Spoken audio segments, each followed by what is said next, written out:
Hey people, welcome to Accidental Gods, to the podcast where we believe that another world is still possible and that together we can make it happen. I'm Manda Scott, your host at this place on the web where art meets activism, politics meets philosophy, and science meets spirituality, all in the service of conscious evolution and, increasingly, in the service of creating a regenerative renaissance, which are new words I just learned while talking to Rieki Cordon, my guest this week. Rieki calls himself a map maker. He's also one of the people who was around at the start of SEEDS, which is a blockchain-based cryptocurrency that is at the heart of the regenerative renaissance. We had some issues recording this. The sound, I am afraid, is not brilliant and not entirely helped by the fact that Rieki lives next door to a military base and there are very large aircraft taking off at a regular basis. We tried to stop when they took off. We didn't make it with every time, so I apologise for the sound. We also went through a number of quite complex concepts to do with cryptocurrency. So here is my very edited highlight to get you up to speed. Cryptocurrencies are currencies based on a code. They're digital. They're also called blockchain because they are a chain made of blocks of code. The first one was Bitcoin, or let's say the first viable one was Bitcoin, which was proposed by a person or persons, a pseudonymous creation called Satoshi Nakamoto, who has not yet really been identified, back in 2008. It is now, obviously, a tradable concept that is making people a lot of money. But leaving that aside, it solved a number of issues that people wanted to solve in the creation of currencies that could be trusted. And the first was to create a ledger, a way of noting things down on the internet that was considered uncorruptible. Rieki says it's not. We'll discuss that at a later date, but the principle was it takes an awful lot of computer work to create each block in the chain. We're talking really serious, big computing. An average desktop at the time I was looking into this in 2017 would have taken actual millions of years to do the mathematical computations required to create a block. Therefore, people set themselves up as Bitcoin miners, as in mining for gold kinds of miners, and they created the blocks on the chain. It's a distributed network because the chain is copied to nodes, and every node has a complete copy of the existing chain. When somebody creates a new block, every node has to verify that that is an actual block because the block arises as a mathematical arithmetic product of the previous block. It's a bit like, I have the key, do you have the lock that fits it? Yes, okay, then that's the new lock. Let's create a new one. On the basis of that, it becomes the key for the next lock. I'm not going to go into more detail than that, although I did create a paper that does describe it that I will put in the show notes. It's not a brilliant paper, but it was the best I could do at the time to describe exactly how blockchain works. So provided you have enough nodes, and there are literally millions of those, each with a copy of the chain, somebody creates a new block and every node verifies that that is an authentic block. It gets put onto the chain and becomes the seed for the next block that people are busy trying to figure out exactly what it looks like. This means that the chain, as it grows, becomes a ledger in its own right. If you want to go back and change one of those blocks, you would have to change the entire ledger on every node absolutely simultaneously, which is, as I understand it, without quantum computing, logistically impossible. Therefore, you have an uncorruptible ledger, as in a database of detail, which is also a distributed autonomous network. That is to say, it's got millions of iterations around the globe And it would be really hard to shut it down without shutting down every one of those computers simultaneously. Probably not impossible, but they exist in a lot of different jurisdictions, and while we have nation states, that would be hard. It also solves what's called the double accounting problem, which is if I create a digital currency, a currency that only exists on the internet, and I want to buy a book from you, and that book costs £5 or $5 or five whatever unit of currency you used, and I pay for it with blockchain, what is there to stop me from simultaneously buying something completely different, a ham sandwich, from somebody else using the same $5? And because of the blockchain's uncorruptible nature, because it's linear, because it's checked on all of the nodes simultaneously, if I use blockchain to buy a book from you, then a million nodes around the world go, okay, person A paid person B £5 worth of this, and they all record it simultaneously, and therefore I cannot spend the same £5 somewhere else. So this is an attempt to do what fiat currencies otherwise do. Fiat is trust. So trusted currencies are currently currencies that have the backing of a central bank that everybody trusts. When there is a run on a central bank, say Britain, if it decides to go completely crazy, such that nobody trusts the currency anymore, then pounds stop having value. Because at this moment, the ways that we use of exchanging value, pounds in this country, dollars, euros, whatever, are only worth something because we all agree that they're worth something. And we all agree mostly what they're worth. We could go a lot into inflation, devaluing them, and how that can change. But let's leave it at the moment that a fiat currency is one where everybody agrees on its basic fundamental value. One of the problems with our existing forms of economic structure and currency is that while you and I may earn a certain amount of money per year, inflation is happening not necessarily because the central bank is deciding to give money to everybody else, but because the people who have the money have decided that by this extraordinary Ponzi scheme called the stock market, they can set the value of money creation to be whatever they want it to be. So you and I are sitting in a small room and I go, hey, I've got this stock of paper clips. I've actually got a matchbox full of paper clips. What do you think it's worth? And you go, not very much. And I go, no, you don't understand. Our bonuses depend on it being worth a lot more by the end of the week. How much do you think it's worth now? And I go, £1,000? And you go, okay, done. Here, you can have it for 1,000. And I go, but now I'm £1,000 down and I've got a box of paper clips. And you go, no, sell it back to me. Okay, what's it worth now? And then you go, 10,000. Okay, I just bought it for 1,000 and now I'm selling it for 10,000. I made 9,000 profit. Therefore, this box of paper clips is obviously worth huge amounts of money. So then I'm going to ask person C, Fred over there, hey, look, this box of paper clips that went up from 1,000 to 10,000 overnight, what will you pay for it? And they go, okay, so my bonus depends on this being worth a lot. We go, yep. 100,000? Done. And by the end of the week, this box of paper clips is worth $1 million. And everyone who's traded it back and forth between them gets their bonuses based on the amount that they were able to make by creating this. This is how the stock market works. And it would be really good if it didn't, because while they are busy creating billions out of nothing, the rest of us are trying to create value out of living, which is essentially what they're parasitizing. That's the critique of modern economics as fast as I can do it. So what Rieki is trying to do is to create a system whereby we can have a fair exchange of energy and care and community and create a regenerative system that does not require that everybody is continually devalued.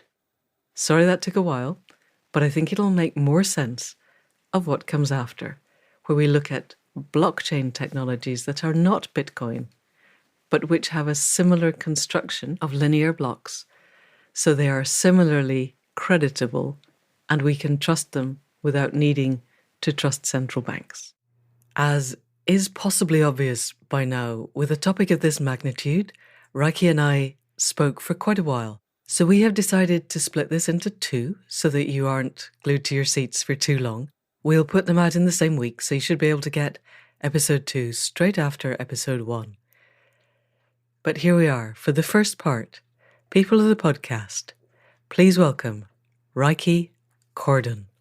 So Rieki Cordon, thank you so much for taking time out of the Utah day to come onto the Accidental Gods podcast. So you're a map maker, and what drew me to you was Howard Johns, who is I love Howie, a hero, I think, of regenerative power generation. And I said, I need someone who really gets blockchain. He wrote the book on sustainable energy. He really did. Yeah, exactly. So although we may not be creating multiple heroes, Howard's pretty heroic. But I wanted someone who could really engage on the podcast with blockchain technology and its potential for good and for ill within a new economic system. And he pointed me at SEEDS, of which you are a founder member, I would say. You've been around since the beginning.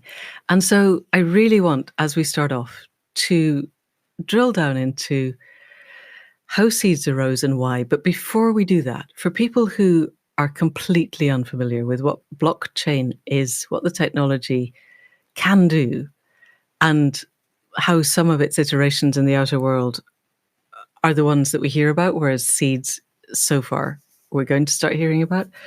Can you just unpick a little bit of that for people who, let's assume, have heard of Bitcoin, but that's probably as far as it goes? Yeah. So 99.9% of the Bitcoin blockchain crypto narrative is garbage.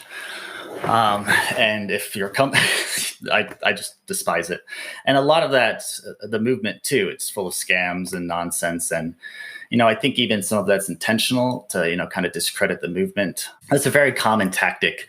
So again, I mentioned being in the military, but this is the CIA playbook on how to subvert a movement. It's, infiltrate the movement, pretend to be one of its members, do terrible things, so the movement can be painted for doing terrible things, etc. This happens all the time where they go to riots and you could find police officers are the ones, throwing bricks and starting the riot, Yep. So anyway, I'm laughing, but there's some parts of that. But anyway, most of crypto nonsense. So I don't really like necessarily being associated with it because of how the standard narrative is. So we'll get into why blockchain and crypto are important tools. But I think we have to kind of take a step back and think about the wider narrative that's happening. And because we're here for systemic change. We want to create a new type of economy, a new type of civilization. Like we're looking at the current tools, our current economic system, organization systems that are basically feudal kingdoms. Like why are we still in these old structures that just aren't serving us? Depression is at all-time highs. We could see that society just isn't working on so many levels. So we're looking at it and say, look, society's kind of broken. We got to build a new one. A book I highly recommend to everyone is The Dawn of Everything. And it gets into David Graeber, anthropology. You mentioned that before the call. And I was like, yes, we have to talk about this. You're like, anthropology is the most important study right now. Couldn't agree. And it gets into, social systems and like how we organize, how we coordinate, how do we go about meeting our needs. And the standard narrative that we've been taught and spoon-fed is just, in a lot of cases, completely wrong, subversively made up.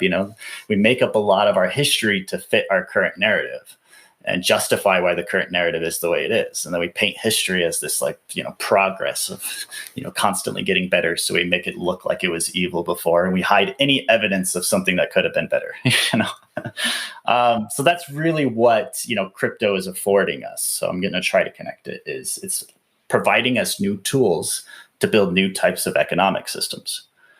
Bitcoin is a new type of financial system. It's one that I believe isn't really great designed because it's designed to concentrate wealth. That's its end mechanism, and that's not what we need. But I think it's a counter reaction to the other form of concentrating wealth, which is our current financial systems, where we inflate wealth ridiculously. All the money you have becomes less valuable. So all the people who are poor are getting robbed even poorer. Right. And then that money that's created goes to all the rich people. But we concentrate wealth with the old system. With the Bitcoin system, we have Satoshi. He created 5% that will ever exist. He owns, or they own, whatever Satoshi is. If Bitcoin succeeds, we would have the first trillionaire group. An individual being the first trillionaire. Congratulations. We extremely concentrated wealth once again.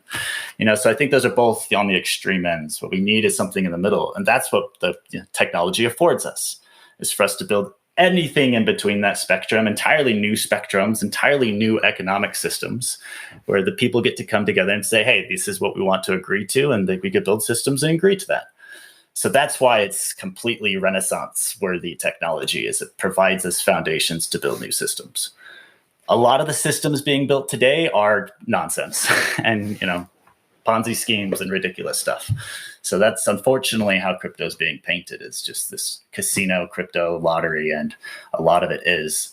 But if you really dig deep and you find the right communities, and that's what SEEDS has been kind of fostering these last 3 years, is you find all the regenerators and change makers and really beautiful, compassionate, incredible humans who get that we're part of this renaissance, who are like, yep, I see the more beautiful world. They're deeply connected with nature and each other. They're talking about hive mind and all these incredible concepts, and this is what we're like literally building the technology to facilitate. So all of this, renaissance is happening within the belly of the beast. But of course, you're never really going to get mainstream talking about this, because why do they want to bother? It's way better to talk about the lottery. And yes. So let's start to drill down. If we're going to create a new economic system, in your view, what are the criteria for an economic system that would be regenerative, using regenerative in its widest sense, that would create the more beautiful world that we know is possible, or at least be part of the infrastructure that allows flourishing to happen? What are you basing your concepts on as the kind of baseline of what the new economic system needs? And then how does a cryptocurrency fulfill that role? Does that make sense as a question? It absolutely does. Wow, this is right to the heart of it. Let me try to explain this in a way people are going to be able to get. So let's first paint what is regeneration. We don't entirely know. So one of the core principles of this economic system is it needs to be evolutionary. It needs to be adaptable. It needs to be able to shift to our changing needs. And it needs to be responsive to our input. So it needs to be governed by the people who are participating in that system. So that's kind of the first one, is it needs to be, co-directed by the people who are participating. And that's what's really interesting about blockchain, is this concept of DAOs, decentralized organizations, direct governance, and how we have governance systems that are fraud resistant. So that if you really look at why blockchain is important, it's all about truth and fraud resistance, because you can't have a central database that's holding everyone's money, because a hacker can hack into that and be like, oh, now I'm the trillionaire and I have all the money, or I have all the voice, or I'm going to change the votes to this outcome, or whatever. If you have a centralized database that can be manipulated, you can't trust it to do things as important as governance and building new economic systems. So that's all blockchain really affords, is the ability to have trustless databases to be able to build economic systems on that can't be captured by current power structures or new power structures. Okay, for people who are not familiar with this technology, we went through a lot of concepts there. Can you unpick, as if for people who are new to this technology, how blockchain is different? So I think everyone will get that at the moment, banks make money, hoard money, control the money. And if you were able to hack into a central bank, you could influence the flow of money a lot. And I'm sure that happens. You don't have to hack into it. You could be the director of Okay, it. yes, you could be the CEO. Yes, all right. Yes. Okay, so the banks are controlling the way that money flows. Can you explain, without necessarily getting into the real depths of the cryptography that happens in the middle of it, why it is that we can trust blockchain in so many ways that aren't just currency? We can trust it as an uncorruptible store of data. So also why it's important. So right before 9/11 in the US, the Department of Treasury, actually I think it was the Department of Defense, came out and said, oops, we lost trillions of dollars. We can't account for it. We're going to be looking for it. Right. So we have a financial system where, oops, we lost trillions of dollars as our government exists. Okay. That trillions of dollars wasn't lost. I'm positive it went to, finance black operations or whatever. So that's why we have a problem. Second reason why we have a problem is central banks and our current financial system subsidized oil and gas $5.4 trillion almost each year. And it's rising. We are making oil and gas cheaper. Okay. We are cutting down virgin rainforests and paying loggers to do it. It's not even profitable. The Tongass, the last remaining virgin rainforest in North America right now, it is not profitable to log it. Subsidies are literally paying to degenerate our land right now. It's just asinine. And that's before we get into financing war, bailing out Wall Street, et cetera, et cetera. So we need a new financial system. Is Bitcoin the better one? Absolutely not. What did Bitcoin demonstrate? It said we can create alternative financial systems that are trustless, that don't require a central party to intermediate, that we don't have to trust, the nation states get their crap together or any of that for it to work. That's what Bitcoin proved, and that's why it's completely game-changing and phenomenal, and we pay homage to Bitcoin. Fantastic. Where it failed was with proof of work, which requires endless energy consumption, and the idea of a fixed supply. So that's going to ensure that there's a concentration of wealth. Finally, it failed on not being able to be nuanced in what's a contribution. The only thing Bitcoin considers a contribution is burning electricity. But what if we redesign Bitcoin? We spend $10 billion with electricity fees for Bitcoin. Either $10 billion to miners, and I think it's $7 billion in fees. Don't quote me. Anyway, $7 to $10 billion goes to pay electricity fees each year for Bitcoin. Insane. Yep. Right. But small tweaks can be made to say, okay, instead of 7 to 10 billion paying electricity fees, we do 7 to 10 billions to finance local food systems that create the economy that's using this currency that then gives it a foundation of trust so that people will accept this new currency because they could buy local food with it. Small tweak. Decentralized financial system governed by the people using inflation to finance local food movements, right? Like that's possible. And that's literally what SEEDS is building, using this technology. So that's kind of what I want to elaborate is it's what's possible rather than what are we doing with it currently. I would really be interested in how, and I apologize to people listening if this ends up too geeky, but at the moment, Bitcoin is a blockchain technology. Satoshi set up the blockchain technology, and his fundamental principle was with Bitcoin, the proof of work, you need to do fantastically complex mathematical calculations that ordinary computers couldn't do in 10 million years. You need a lot of computing power, which takes up a lot of actual electricity. And by solving a particular problem, you create a new unit of Bitcoin. If a number of the distributed network, all of the distributed network, accepts that your answer to that problem is correct, then a new unit is created. It's locked onto a chain, and then it is the seed for the next problem that the next person has to solve or you have to solve. And so it's impossible to go back and change anything because each unit of Bitcoin is the progenitor of the next one. And he did it, first of all, so that it was hard to make, so that you couldn't just turn them out like you would turn out buttons and go, hey, I've got a button, it's worth £1 million. And everyone would go, no, it's okay, I can make my own button. And also so that in the end, he decided that there was going to be a finite number. And it's all fine until the Chinese come in and they're not libertarians and they work differently, but we don't need to go there.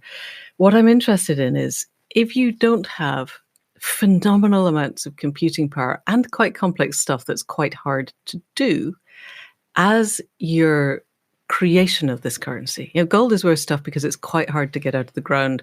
There's a finite amount of it, but once you've got it, you can chop it into little pieces, spread it around, or melt it all together and make it into one thing. Now we have something that's only digital, that is guaranteed once you've got it to be intact and cannot be retrospectively changed, partly because it's disseminated across a zillion computers around the web and each one has its own copy and you'd have to change all of them simultaneously. But if you're going to create that proof of work so that it isn't the case that anyone with a pocket calculator can make their own blockchain equivalent, how structurally do you make it happen? How do you actually physically create the blockchain on which everything depends? Does that make sense as a question? It makes sense as a question. I don't know if it's the right question. It's operating off of a story that I don't necessarily subscribe to anymore, that value comes from work and has to be difficult in order for it to be valuable. So there's some type of reverse logic being applied to Bitcoin there, that Bitcoin is valuable because of all the energy we use to create it. It's like, okay, no, Bitcoin is a digit on a ledger. We can create another one right here, and it's our stories that assign it value. Your story says, because we wasted a bunch of energy, now it's valuable. But this person's story could say, we don't need to have that story in order for it to be valuable. We could just say that it's valuable, and it could be just as valuable. So everything is valuable is just based on agreement. Okay. So that's why I'm saying we don't have to reverse logic to say Bitcoin's valuable because it's hard to create. That's a deeper one. Let me get to a simpler one. Bitcoin does proof of work for security and security alone. It's not, there's a complex problem that needs to be created in order to create a Bitcoin. That's not the case. The case is it wants to have enough computing power that you need to have more computing power than that in order to create a different branch of Bitcoin in order to attack it. So that's really, let's really try to simplify this. The reality is we don't need to get into how the cryptography works or how the nuance works, just like we don't need to get into how the SWIFT system works to talk about banking. We don't need to talk about HTTP to talk about the internet. So I think if we start talking about the nuances of blockchain and how it actually works, and it doesn't really matter, but I'll tell you what matters, is it's about security. They want to say, how do we trust Bitcoin? It needs to have strong security. Its security budget is that $10 billion I talked about. So it would cost someone $5 billion of electricity, in order to attack the Bitcoin network. But they would also have to buy all these Bitcoin miners, which are impossible to get now because we've been wasting our resources making them, and set up these mining factories and et cetera, et cetera. So that's the story of Bitcoin, is its defense. It is strong because we have all of this computing power backing it, right? But it's also the case that I can't sit in my bedroom and make myself 1 million Bitcoin. And because if I could, then, and everybody else could do that, it would be the equivalent of counterfeiting. Sure, but you don't need proof of work. You don't need proof of work to maintain that agreement. So you can't make more Bitcoin because the protocol says you can't make more Bitcoin unless you do this. But there's a million different ways you could write that protocol. You could say you can't make more Bitcoin unless you go and plant a tree. So now we are proof of tree planting. And every tree you plant mints 1 new Bitcoin. And that's the only way to do it because that's what the protocol says. Like, you could do a limited number of things. So the idea that you can't make more Bitcoin just because of energy, that's just how Bitcoin is designed. Okay. Yes, I get you. We're probably getting more confusing here. We may get more confusing, and I will clear it up in the intro and the outro because I'm really interested in this one. At the moment, Bitcoin has a zillion problems, and I'm not suggesting that Bitcoin is anything other than a very interesting kind of social experiment. But what it has is an integrity to the chain, partly because of the disseminated network, because all of those miners out there, you would have to change simultaneously a very complex piece of math on every single computer at the same time in order to corrupt it. And that's actually logistically, until quantum computing arrives, that actually cannot be done. And it is in itself its own, it's not just proof of that I spent an enormous amount of money making power to create the Bitcoin, but it is proof that I solved that problem, which is now an inherent part of the chain and becomes the seed for the next problem, and that exists. Nobody can pretend that didn't happen. Whereas if I say, okay, planting trees, please don't do monocultures, serried rows of Sitka spruce, which is what's happening around here, because of course planting trees is now a good thing. Let's leave that aside. I could say, hey, Rieki, I planted 12 trees. Can I have 12 Bitcoin? There's nothing integral to the actual code that links it to the tree. How do we create that link? That's a difficult one. A lot of different groups are actually trying to do something like that, like do something positive, earn a token. I'm not suggesting we build a model that way at all. In fact, we don't have to have continual issuance. Anyway, so Bitcoin was generation 1 blockchain. After that was generation 2, which is like Ethereum and decentralized organizations and smart contracts. Okay, you may need to explain that a little bit more for people who've never heard of Ethereum. It's okay. I'm just giving a concept here. Okay. Generation 3 is where SEEDS and we're building on EOSIO. These are generation 3 blockchains. Okay. So it's really silly, continuing to talk about in my opinion, generation one stuff, because it's kind of like going back and saying, all right, the Industrial Revolution, what was happening in the factory so we could better understand how to build an app. All I ever knew was generation one. So can you explain to me what the evolutions are so that I can get my head around where we're at? At least for people who are listening, I think the more important questions is how can this technology be used to build new social systems for them? How can we coordinate more effectively? And, what can we do with this technology to positively impact our lives? And, eventually a situation where the U.S. military is not spending millions of dollars flying freaking F-35s over houses all the time. And to do that, we need to build new economic systems. So I think that's kind of the really interesting point is how do we do that on top of these systems? How do we govern them? Like, where do we direct resources? Because that's what Bitcoin was getting into. So this is why I'll fold it all together. Bitcoin said we want to spend all of our, productive value on our security budget. We're going to spend $10 billion a year making a really secure network. And that's all we're really going to do. So people can trust that we're going to stay the same. We're not going to change. And it's going to cost you a lot of money in order to attack this thing. Bitcoin did that. Fantastic. And if you're wanting a better alternative than gold, Bitcoin is definitely it. Gold and Bitcoin are both ecologically destructive. We don't actually need them. They're both just ways to concentrate wealth and speculate. Like, I don't know if they really play a productive role in a regenerative economic system, but they're fantastic assets for transitioning. When there's a collapsing economic system like the current one, you need safe haven for people to run to. And when you design safe havens that people can bring their assets into, that is also an entry into alternative economic systems, that's where it starts getting really fascinating, right? So that's where I think Bitcoin sits at, is that intersection between like the old world and bringing people into the new world. But I don't see Bitcoin really playing a long-term role. No, I was never suggesting it was, but I am still genuinely extremely curious as to the logistics of how the third generation works. However, I also can see that it's almost certainly too geeky for almost everybody else alive. So I can tell you some big parts of it. Okay. Some big parts is better governance. So in Bitcoin, it's really complex to get into how Bitcoin governance works. But at the end of the day, it's kind of designed to always be a stalemate. That unless something is really, really wanted, it doesn't happen. Even if stuff's like 95% good, still probably won't happen. But that's what people want in Bitcoin. They want something unchangeable that they can trust. And that's exactly what Bitcoin does. But what we needed in generation 2 and 3 is if we're going to build a new economic system, we need to be adaptive. We need to have governance that can evolve the protocols. And we need to be able to do that in a trustless way. Obviously, that's a really complex task, which is why, the crypto ecosystem's been working on it for the last decade, Trustless or trustable? I say trustless as it doesn't require trust. And that's what trustless is about, which actually trustless systems provide more trust. It sounds interesting, but let me explain. So it's got inherent trust. It's impossible not to trust it. It means you don't need to trust because you can find out for yourself. Can you say more about that? Like if I can go outside and look and see that 10 is written on the pavement, I don't have to trust your perspective that it's 10. Okay. Right. But in our current banking system, you don't get to look out and see that it's 10. You get some person saying, yep, it's 10 in there, I promise. You have no idea what number it is, right? So you can't see it. So you have to trust them. Okay. Same thing with our vote, our political systems. You have to trust that the votes were the right way. You don't get to count them. They have all these elaborate counting systems and stuff, but we have no idea. It would be way easier if there's just this ledger and you could see. Yep. Okay. You'd be like, that's my private key. Yep, I voted this way. Cool. I know my vote was counted.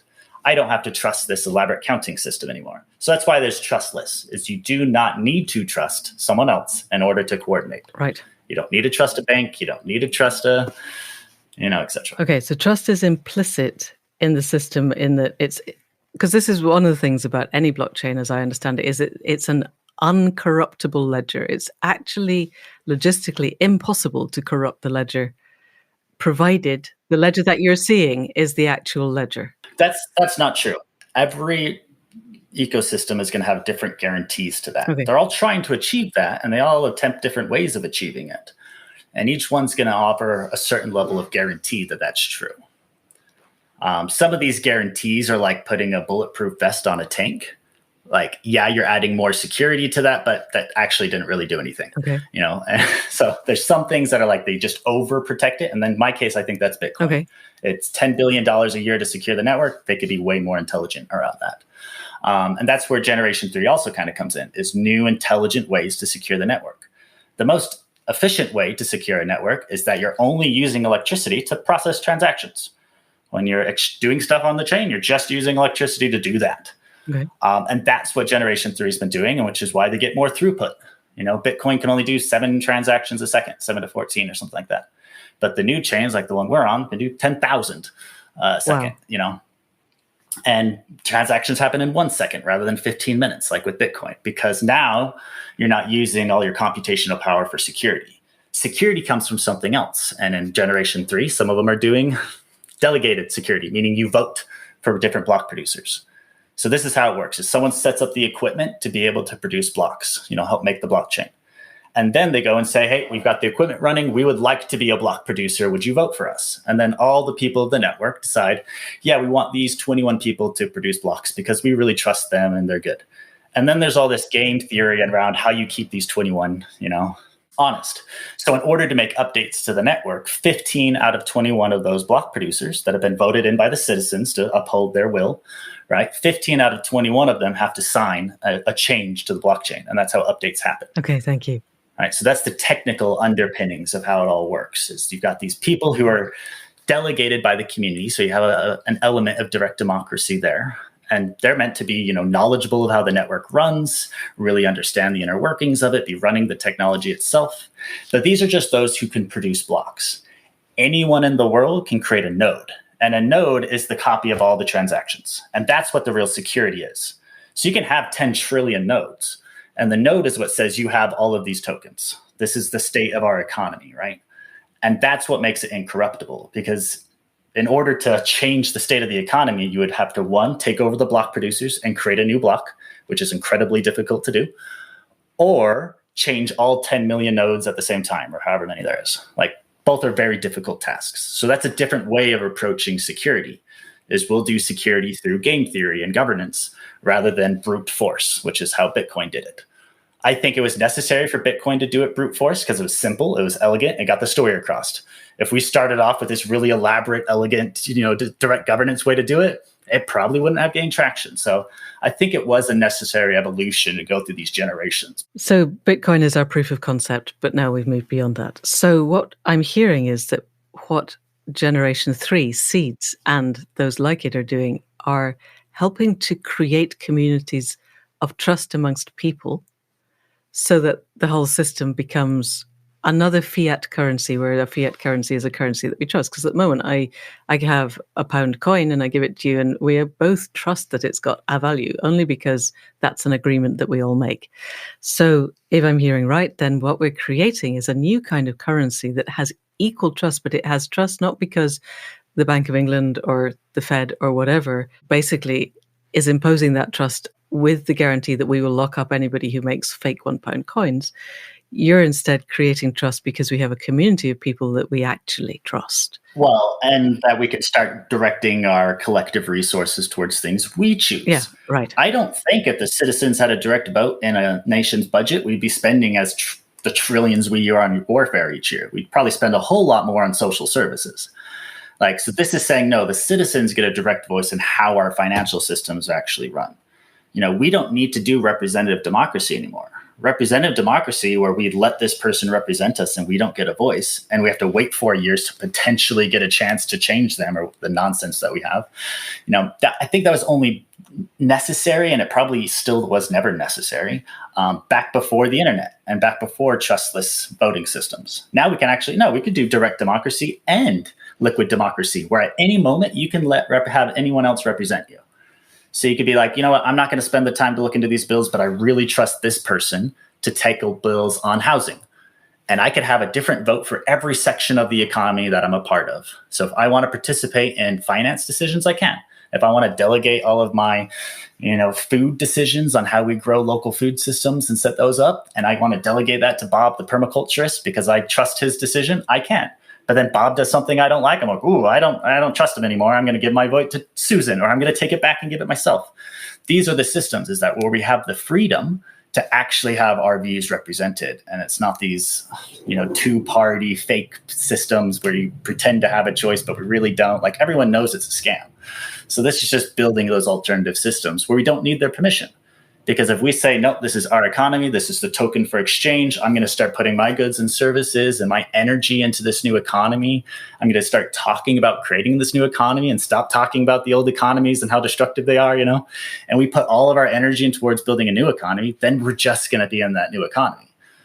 And we can come up with our own new agreements on how value should flow through an economy, what regeneration means, So that was the question you asked at the beginning. What is regeneration? Like, we need to be making our rivers drinkable again.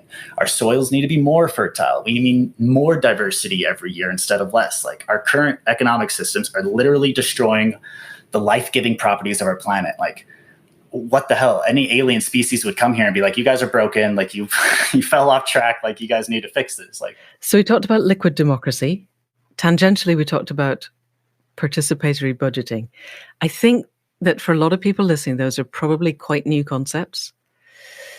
Can you go back to basics and kind of build from the side up without necessarily losing the thread? Is that possible? Of just how you think this is, if we were going to say, okay, in the UK, because that's where most of us live, or the US, we have the technology and we trust the technology works, and we trust that Rieki Cordon knows how to make it work. So we're going to delegate all of the techno stuff to you. And we want to create exactly what you said, a regenerative way of living where we can trust that how we think, how we feel, what we really want, the regeneration of everything can be created. What are the steps that we would take, starting from where we are in the midst of the old system, to create the new one? I think it's a complete abomination that we don't understand these concepts, because they're very basic in nature. Like, okay, I'm part of a system. I have a direct say in how that system runs. Okay. Like, the fact that that is foreign to us is a little bit weird. The fact that we keep saying, oh, that's just the way things are, or management doesn't listen to me and that's okay, or I'm just a cog in a machine, or I'm just doing a job, that we've ever allowed ourselves to be literal slaves. Like, that's where I think it's broken. I just want to lay that foundation. And we're talking about change too. I, again, highly recommend either reading Debt the First 5,000 Years or The Dawn of Everything, both by David Graeber. It's okay. We mentioned those a lot on the podcast. They're fantastic, yeah, because it gets into the different social systems that were possible. So again, that's what we're creating here. So you said, give me all the authority for the techno stuff. Like, don't do that, because I don't know either. What we do need to do is we're discovering it together. We're on a learning journey. What we're saying is it is possible. And that's all I recommend David Graeber for, because he goes through and says, look, other cultures did it. That's because if people feel like they need permission that it is possible, that's why I'm suggesting that. So we're coming at this saying it is possible to do this. We're going to be on a continual learning journey. We're going to keep experimenting with protocols. When they work, we're going to capture them and we're going to mimic them and share them out. And we're going to create this iterative process where we're on a journey to figure out how to better organize ourselves in a more regenerative way. Build circular economies in a more regenerative way, meet all of our needs, food, housing, shelter. So this is how do we build villages? And that's something we're launching later this year, is this concept of a regenerative village offering. And it's literally a blueprint of how a group of people can come together, raise capital, do governance, deal with conflict resolution, all the initial questions where intentional communities come together and they're like, hey, how do we decide? How do we decide? What's valuable? How do we pay each other? All of this needs to be templatized, and we have those, so that groups can come in, learn from the successes of others, and then share their successes, and we can learn together. So that's the iterative process that we've been on for 3 years. I'll share with you a link to it's our knowledge base, and it's a whole ecosystem of all the resources we've been compiling these last 3 years. So that's the real value I think we're putting together, is new agreements. We're saying, okay, well, if we're building a new economic system, we need a new constitution. What are we here for? What's our vision? We spent 1.5 years, had hundreds of people participate in 7 different constitutional assemblies. And these are all game designers, permaculturists, homesteaders, like all the best regenerators of the world. They're bringing their wisdom to this document for us to align on, like, why are we here? What are our key values? And it's what came from that is just incredible and gorgeous. So we took a lot of time to build a very beautiful constitution and actually come up with a shared agreement. So that I think is, the value we're bringing to this. And the economic system itself. So there's the guide that we call it, which gets into literally all the governance, economic protocols of how it works. So why do you have a voice? How do you have a voice? How do you ensure that you get to direct vote? How do you delegate your vote to somebody else? How is new money created? Where does that new money go? How do you earn some of this new money? So we have this concept of a contribution score. So very recently, since the pandemic, banks made trillions of dollars, like over $10 trillion. Where did this money go? I'm a user of a lot of these different currencies. I never got a vote on if we should, make this money. I didn't get any of the new money that was made. So I didn't even get to see where it went. So we didn't get any vote in that. But our protocol itself is, how do we make new money? And when we do make new money, where does that new money go? So this is what we call a contribution score. Is the citizens, we ourselves, we govern what it means to contribute to society. So we can go in and say, hey, it's a contribution to society if you're using regenerative practices as a business. We think that's helpful. If you're a B Corp, we're actually going to give you a 1% kickback on every transaction you make. If you're participating in our economic system, if you're actually using the SEEDS currency and exchanging, that's a contribution to our economy. You're participating. Thank you. You're using it. That's a welcoming sign. And what's cool is SEEDS is free, but if you're using it, you're contributing. And if you're contributing, you get some of the new currency. So SEEDS is one of the first better than free currencies. But then when we say that, people are like, oh man, it's a scam. It's like, it's only a scam because you're being scammed in the central bank currency systems. Those could be better than free. They could be giving you a kickback every time you use the dollar, but they're not. And they've indoctrinated you and cultured you into believing a scam. So when we're coming and saying, no, you can get paid for participating in an economy, that's not the scam. The scam is central currencies. So anyway, that's always difficult. But we get to say, what is a contribution? And I don't want to get too deep into that because this is the foundation of what SEEDS is we get to rethink consciously, what does it mean to contribute to society? And then we get to codify that into our economy. So when people do it, they get paid. That's something else Bitcoin did phenomenally. It set up a protocol, burn electricity, you can earn Bitcoins. And that was so successful that Bitcoin started consuming more energy than most nations on the planet. That is fantastic coordination technology. Yeah, it was used for evil, in my opinion, but that same coordination technology could be used for regeneration. If we got really good at, being able to track what is regeneration, and then we could say, just start regenerating for your community and you can get paid to do it, then we create this global decentralized game for citizens to start taking direct action to regenerate their communities. So this is how we started approaching this, is we said, okay, what's the systemic lever where we could try to, shift the tide and turn of the, regenerating civilization? We call it the Regenerative Renaissance. It's this, Cambrian explosion of new concepts that are coming together to rethink society. I'll stop there because I think that was a lot. So I keep doing that. It was a huge amount, but it's really, really inspiring. And that's it for this week. The conversation continued for almost another hour, but we felt that this was a good place to have a break, partly because this is quite complex stuff, and I want you really to have time to reflect on the ways the current system is broken and the fact that some incredibly bright people are working genuinely round the clock to find ways that we could do things differently so that the whole of our way of sharing value is not predicated on destroying everything that lives and is decent and good and that we value. So have a think about that, and we'll be back next week with the second part of Rieki Cordon. And in the meantime, enormous thanks to Caro C for wrestling with the sound and generally for being the one person who ever listens to everything that we have ever recorded, in depth and many times over. So thank you, Caro. And thank you also for the amazing music that we play every week at the Head and Foot. Thanks to Faith Tillery. I am recording this on the day Throughtopia launches, and I know that Accidental Gods and Throughtopia are not necessarily synonymous, but I do want to take this opportunity to thank Faith for making all of the tech hang together. When we dream these things up, I have no idea of the amount of work that it's going to take somebody else actually to make it happen. So thank you, Faith.